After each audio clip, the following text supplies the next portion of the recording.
একটা নির্বাচন হয়ে গেল, আমরা কি দেখলাম? এটা কি সত্যিই নির্বাচন হয়েছে, না নির্বাচনের নামে প্রহসন হয়েছে?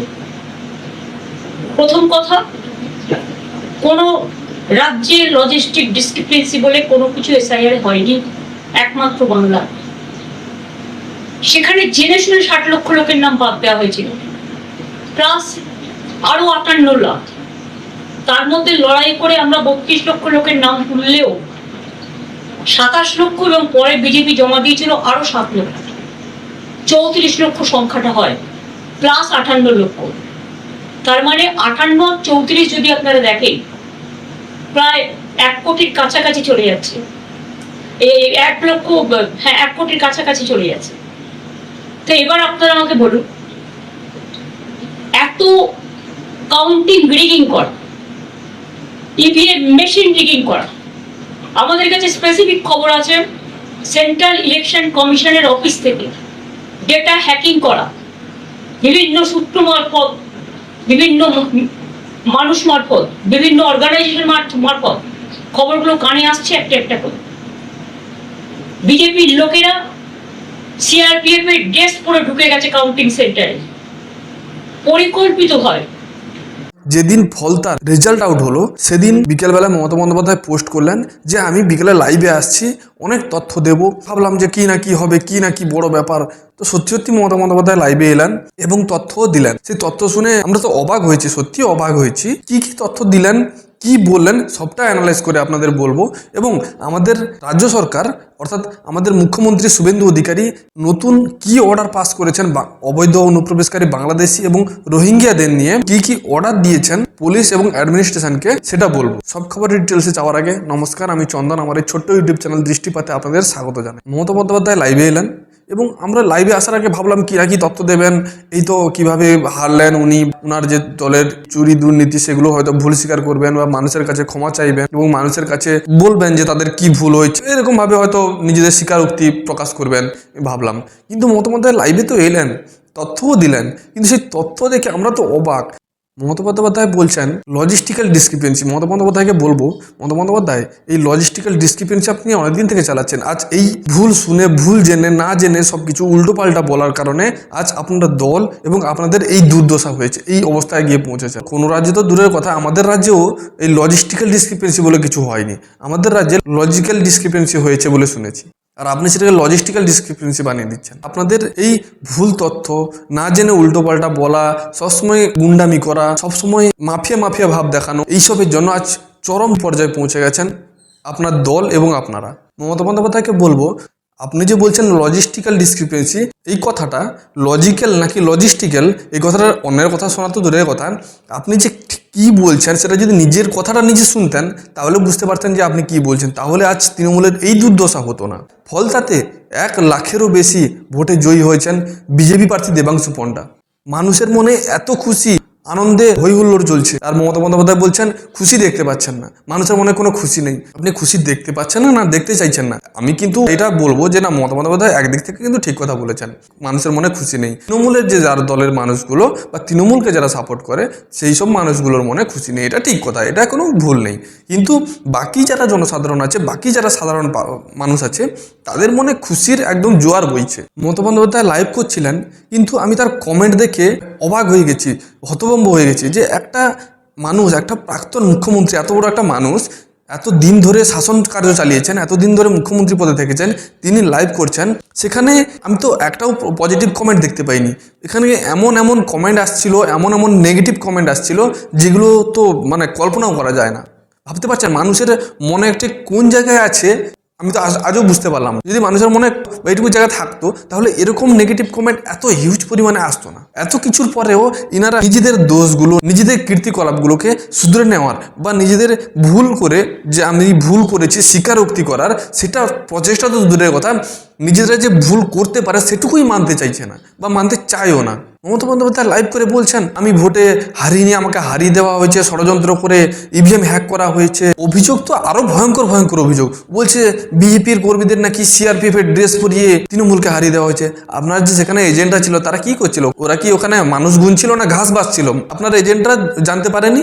আপনার এজেন্টরা চেনে না বিজেপি কর্মীদেরকে? তারা এতদিন ফিল্ডে কাজ করছে, তারা চেনে না? নাকি চুরি দুর্নীতি করতে করতে মানুষ চেনাও ভুলে গেছে?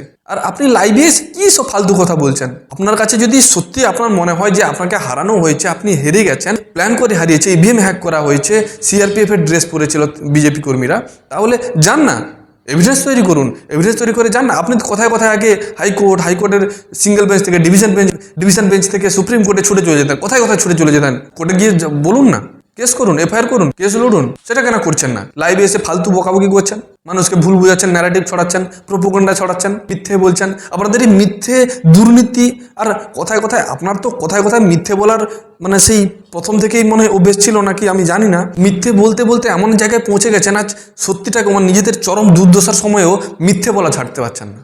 মানুষকে আজও মিথ্যে বুঝিয়ে যাচ্ছেন। আর সেই দিন নেই যে মানুষ মিথ্যে বুঝে যাবে, বললেই মানুষ মেনে নেবে যে এটাই সত্যি। সেই দিন নেই। এখন সোশ্যাল মিডিয়ার সময় প্রত্যেকটা সত্যি মানুষের সামনে চলে আসে, তার সত্ত্বেও আপনারা মিথ্যে বলতে ছাড়লেন না। এটা আপনাদের একটা অভ্যেসও হয়ে দাঁড়িয়েছে। আর এই অভ্যেসের কারণে তৃণমূলের আজ এই চরম দুর্দশা। মমতা বন্দ্যোপাধ্যায় যে ইভিএম হ্যাকের অভিযোগ করছেন, এই একই অভিযোগ ন্যাশনাল কংগ্রেসের রাহুল গান্ধী, তিনিও কথায় কথায় ইভিএম হ্যাক বলে চিৎকার করতো। একবার রেগে বিচারপতি ইভিএম সামনে রেখে ডেকে বললেন যে কিভাবে হ্যাক হয় আমার সামনে হ্যাক করে দেখান। তখন তারা সাইলেন্ট হয়ে গেছে, কেউ যায়নি হ্যাক করতে।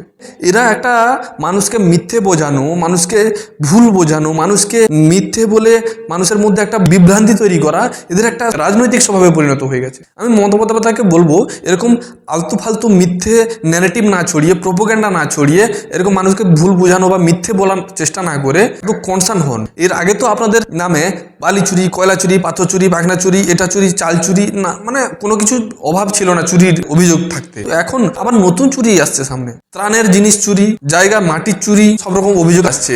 নতুন নতুন সব অভিযোগ সামনে আসছে। একটা ছোট জায়গাকে মাটি চুরি করে করে কিভাবে সেখান থেকে লুটে নিতে হয়। আগে একটা কথা ছিল না, টাকা মাটি, মাটি টাকা, কিন্তু এখন সেটা মমতা বন্দ্যোপাধ্যায় আমলে টাকা মাটি, মাটি 400 কোটি টাকা। এই তৃণমূল দলটা এই ত্রাণের যে জিনিসপত্রগুলো আসতো সেগুলোকেও নিজেদের সম্পত্তি মনে করতো, আর সেগুলোকে মানুষকে না দিয়ে, মানুষের যখন প্রয়োজন, ত্রাণের সময়, বন্যায় যখন ত্রাণ দেওয়ার সময়, যখন মানুষ খেতে পাচ্ছে না, মানুষ বিপদে আছে, সেই সময় সরকার থেকে আসা যে ত্রাণগুলো, সেই সব জিনিসপত্রগুলো দিয়ে তাদেরকে সাহায্য না করে, তাদের পাশে না দাঁড়িয়ে, সেগুলো নিজের সম্পত্তি বলে ঘাপলা করে দিত। পরে সেগুলোকে ব্ল্যাক করে টাকা কামাবে, বিক্রি করে বা নিজেদের কাজে লাগিয়ে নেবে। মানে আমি তো আজও বুঝতে পারলাম না, এরা এতদিন সরকার চালিয়েছে, মানুষের কিভাবে, কখন, কোথায়, কতটুকু পাশে ছিল। সুখের দিনে তো ছেড়েই দিলাম, বিপদের দিনেও পাশে থাকেনি, স্বাভাবিক সময়েও পাশে থাকেনি। মানে এরা শুধু নিজেদের পকেট ভরিয়ে গেছে। মমতা বন্দ্যোপাধ্যায়কে বলবো আর একটু কনসার্ন হন। তাই মিথ্যে বলা, এসব ভাঁওতামি, এসব মানুষকে ভুল বোঝানো, এগুলো থেকে দূরে থাকুন এবং নিজেদের দলটাকে, নিজেদের কীর্তিকলাপগুলোকে স্বীকার করার চেষ্টা করুন। প্রথম মাটি চুরি থেকে শুরু করি। দেখুন, তৃণমূল কংগ্রেসের দুর্নীতি মানে একটাই নাম, তার নিচে সবাই কাজ করতে পারে, কিন্তু তৃণমূল কংগ্রেসের দুর্নীতি মানে, যেমন তৃণমূল কংগ্রেসের একটাই পোস্ট মমতা বন্দ্যোপাধ্যায়ের পোস্ট, আর বাকি সব ল্যাম্প পোস্ট, সবাই শুনেছেন নিশ্চয়ই এই কথাটা। অভিষেক ব্যানার্জি ছাড়া যদি দুর্নীতি হয় তাহলে তো দুর্নীতিরই অপমান হয়ে যাবে না।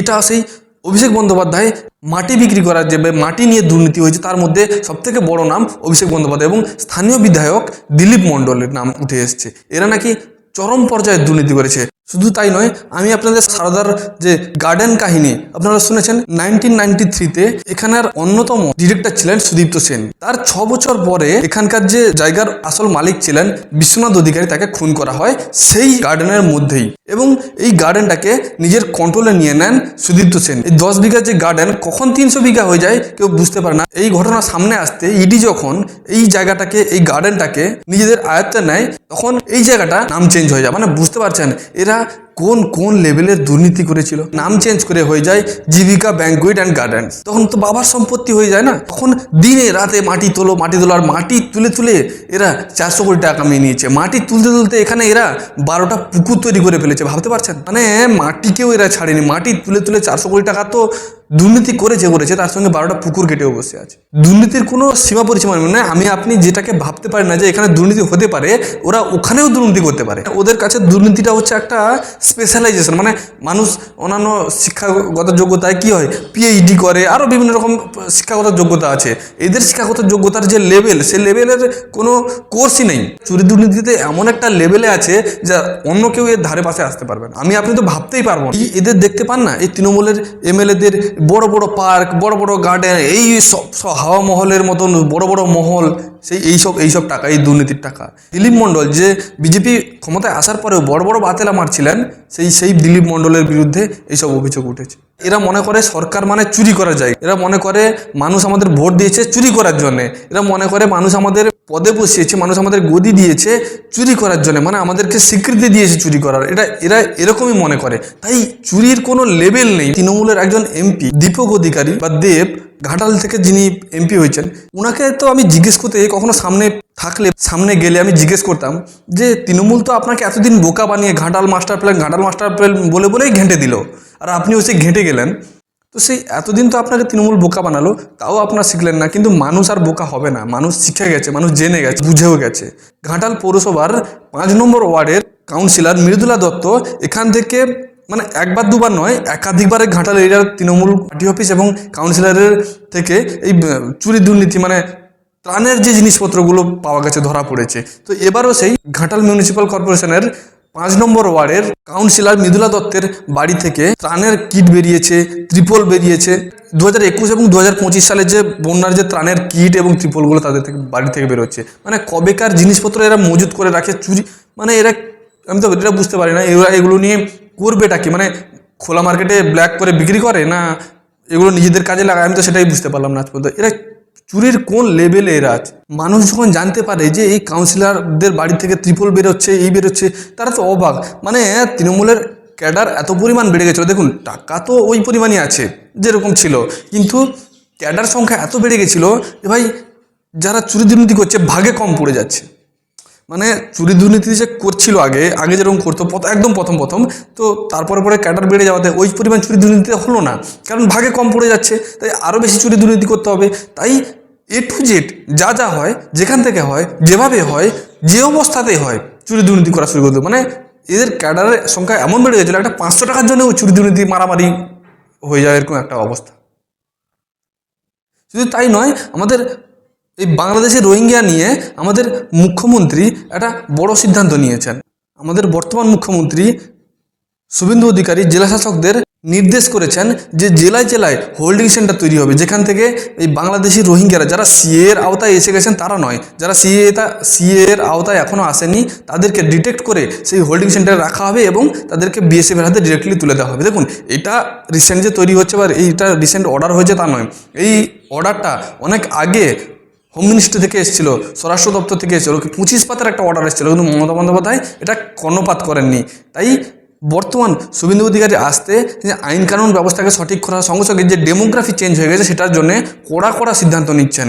তাই এই 25 পাতার যে অর্ডারটাকে বর্তমান মুখ্যমন্ত্রী শুভেন্দু অধিকারী এটা লাগু করেছেন এবং জেলা শাসকদের এখানে নির্দেশিকা দেওয়া হয়েছে যে হোল্ডিং সেন্টার তৈরি করতে এবং সেখান থেকে অবৈধ অনুপ্রবেশকারী রোহিঙ্গা এবং বাংলাদেশিদের যারা সিএ এর আওতায় এসে গেছেন তারা ছাড়া যারা সিএ এর আওতায় আসেননি তাদেরকে ডিটেক্ট করে সেই হোল্ডিং সেন্টারে রাখতে এবং সেখান থেকে বিএসএফের হাতে ডিরেক্ট তুলে দিয়ে এবং বাংলাদেশে রিপোর্ট করতে। এটা বলতে পারেন যে আমাদের বর্তমান মুখ্যমন্ত্রী শুভেন্দু অধিকারী আইন কানুন ব্যবস্থা সঠিক করার যে চেষ্টা করছেন, তার সঙ্গে সঙ্গে যে বর্ডার এরিয়াগুলোর সঙ্গে অন্যান্য মানুষের মধ্যে একটা যে আতঙ্ক হচ্ছিল, যে ডেমোগ্রাফি চেঞ্জ হয়ে যাচ্ছে, দিনের পর দিন রাতারাতি কলোনি তৈরি হয়ে যাচ্ছে, রাতারাতি বিল্ডিং তৈরি হয়ে যাচ্ছে, এইসবগুলোকে ঠিক করার জন্যে এই কড়া সিদ্ধান্ত নিচ্ছেন এবং এই হোল্ডিং সেন্টার তৈরি করে ডিপোর্ট যে অবৈধ অনুপ্রবেশকারীদের ডিপোর্ট করার যে প্রসেসটাকে শুরু করার নির্দেশ দিয়েছেন। সব খবর আপনাদের সামনে রাখলাম। এই সব কিছু নিয়ে আপনাদের কি মন্তব্য কমেন্ট বক্সে কমেন্ট করে জানাতে ভুলবেন না। ভিডিওটি ভালো লাগলে ভিডিওটি লাইক করুন, চ্যানেলটি সাবস্ক্রাইব করে বেল আইকনটি প্রেস করতে ভুলবেন না, যাতে নতুন নতুন ভিডিও এবং সব খবরের ডিটেলস আপনার কাছে পৌঁছতে পারে। জয় হিন্দ, বন্দে মাতরম।